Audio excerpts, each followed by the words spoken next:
Hey guys, it's Joe Vizio. It's been a little bit since I've done any videos. I think I've been more just kind of keeping myself on the being educated side of it. You know, I've been just watching a lot of the videos myself and just trying to keep myself educated, but kind of went through a little bit of a rough time myself.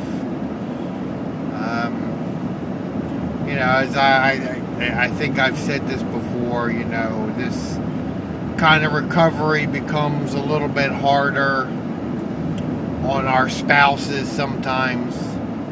They're the ones that has to see us in our weak moments, and sometimes they have a little problem processing what's going on, and also your way of thinking changes. You're no longer that person that allowed themselves to be abused. What do I mean? Well, when you're a child, you can. This happens to you. You really don't have a choice. You think it's normal. You think that what is going on, what happens to you, is for some reason something that you deserve, something that you did to cause it, and you don't realize it until much later on, as I did. So now that I've been educating myself and I know a lot more about this, it's hard to allow myself to let it happen again. And even to the point where maybe you can become overcritical of a spouse, girlfriend, boyfriend, somebody significant that is in your life, that you're extra watching, and maybe there's some things that they do that's really not meant to be abusive, but it's just normal things that they do. But now that you've been educated, okay,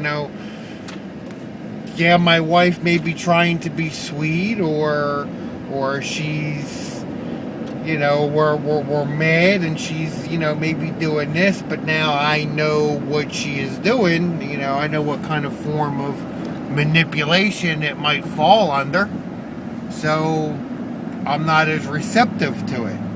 It's something like that can easily happen. So, me and my wife are learning from each other on how we deal with this, and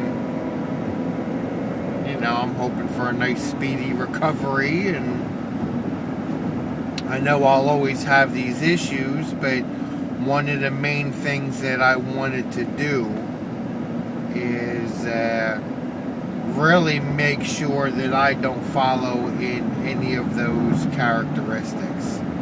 And it's easy to do. I've been, talking to some distant family members that I never really got to know, and a lot of them are complaining of the same things. And it's something that is, it's not hereditary, but it is something that it's a learned behavior. You see what your parents are doing, or you spend so long with a narcissistic boyfriend or a girlfriend, and maybe in your next relationship you might be prone to do some of that, or you may be prone to do this to your spouse or your children and just not realize what you're doing. It's just normal. I was watching someone's videos and they were talking about, people who come from divorce, that it actually takes 10 to 25 years before the full effect of that hits you. I never thought of it like that, but yeah, once you start to develop your own relationships and your own marriages and stuff like that, those ideas from your divorced parents kind of stick with you because you think that's normal. And maybe your partner, their parents are still together. So, you're really coming from two different worlds. So it really does have a big ripple effect, it goes down. So one of the things that I would like to talk about now is like child abuse in general. And I was watching, another video series. This one's from a guy named James Kristian. And, he seems to be a pretty educated guy. He makes his videos with a lot of sincerity. They are made in the purposes of education. Seems though, he went through some pretty bad narcissistic abuse when he was a child. So he's trying to help people overcome what they may have happened to them. And so he's another one that I do recommend, especially for people who are really faith-based. Although he doesn't overly Jesus you or anything like that, he does come from a Christian background. So some of you may like that. Excuse me. I'm kind of open. I'm not a big organized religion person. I do believe in God. But, I'm not really an overly obsessive religious person.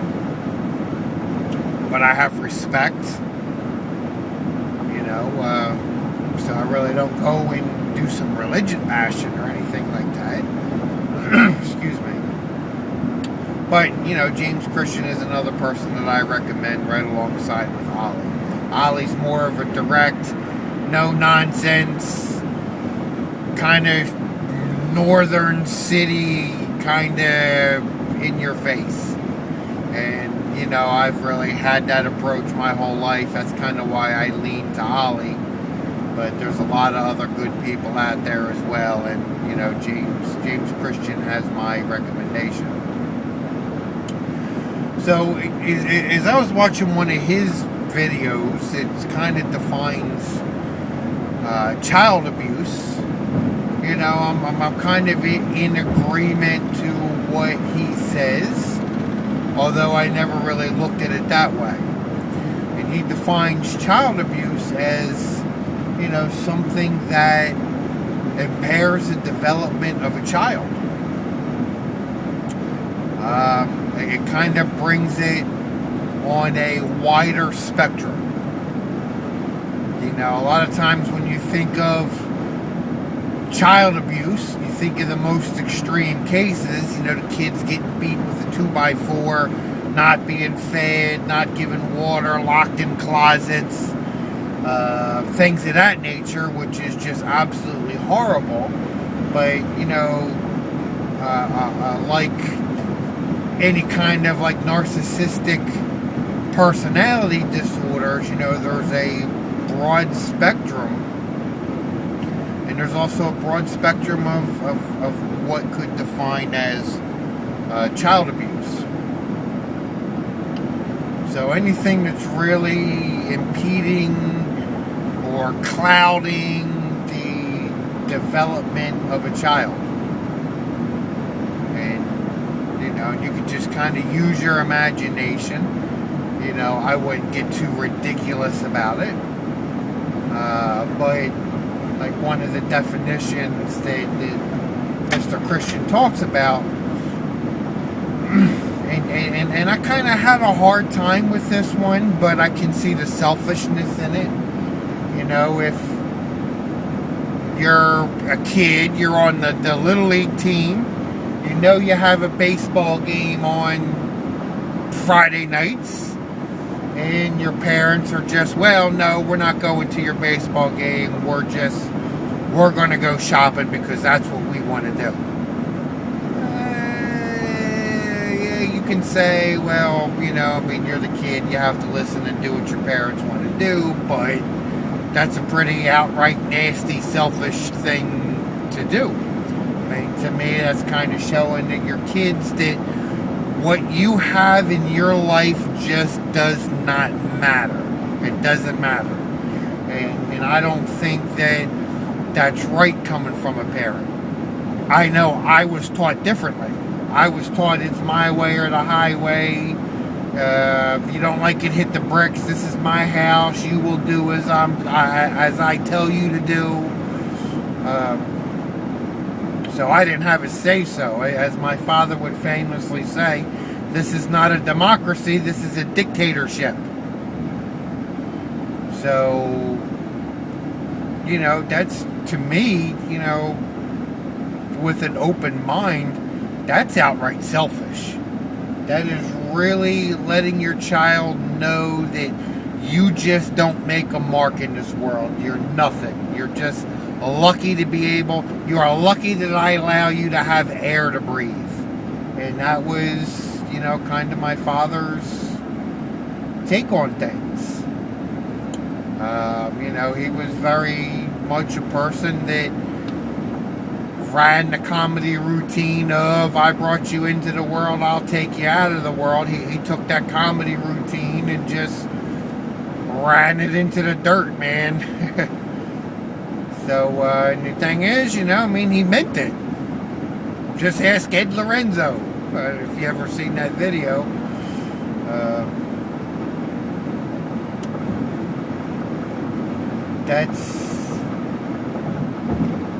I can kind of agree with that definition, but like I said, it doesn't really fall under the lines of, beating your kid with a 2x4 or giving them the cold water torture or something like that. You just don't think of it. My parents were very, very, very, very, very, very, very, very, very selfish people. I'm sorry, I have to stress that. When it came to my parents, nothing else in the world mattered except for what they wanted. And it didn't matter what you were doing. My parents would run me and my sister like little slaves. We lived in 2-story houses, row homes in Philly. So if you're from Philly or New York or one of the other big cities, you know what a row home is. We always lived in row homes. So we had multiple floors. So, the kid is up on the second floor of their house doing something, playing or doing homework or, doing something that might be normal, fun, time occupying for the kid, and then your parents are calling you, hey, come on down here, and you come down and,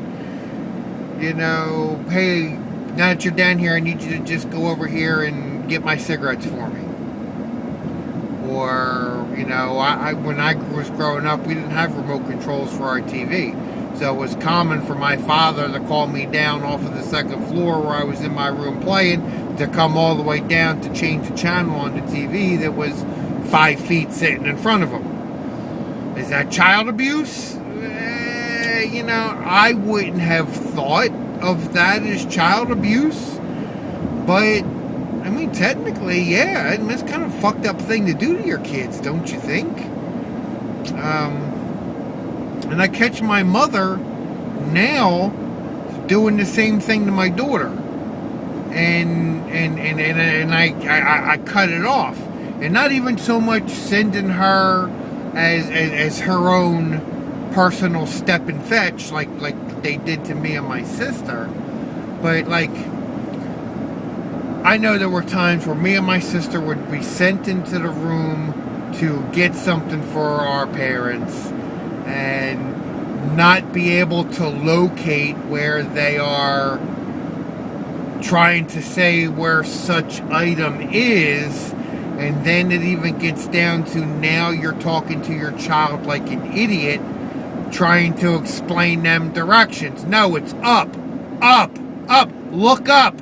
Which direction is up, up? And now you've got a complete stress level in your child engaged, because your child can see that, you know, I'm not pleasing mommy right now, or I'm not pleasing daddy right now because I can't find the item that he's talking about. Now they're nervous. Now that you're telling them to look up, and they're looking down, and, you know, especially depending on, you know, what age we're talking about the children are. Which is, I think, is just a total mind fuck. And I catch, this is what I catch my mother doing to my daughter. And, you know, it was just happening today. As I come out of my room, I guess my daughter had asked my mother, excuse me, where maybe one of her toys are. Sorry, I had to give this guy a finger. You know, these people, I'm going to stop for a second. I'm very conscious of these motorcycle riders. I'm not a motorcycle rider myself, but I try to be very conscious of these people and what they're doing, because I know they're harder to see. But when you have these motorcycle people bobbing and weaving out in front of you, dude, let me tell you something. You do that to me and you fall, I might not be able to stop in time, and you're going to be road pizza. So you need to watch yourself, man. You need us to be careful to watch you. You need to turn over the same kind of consideration. But anyway, I'm sorry. I got sidetracked there for a second. Anyway, I catch my mom doing the same thing now to my daughter. And as I come out of the room, she's, you know, I obviously had asked my mother where one of her toys are.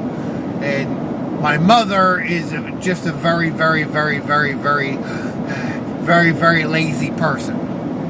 And, you know, I understand that she has trouble with her legs a little bit. You know, it is kind of doctor confirmed that if she did do a little bit of exercise and move around, you know, her legs might not hurt her as much. It's a matter of, like, your muscles are just withering away because you're not using them. And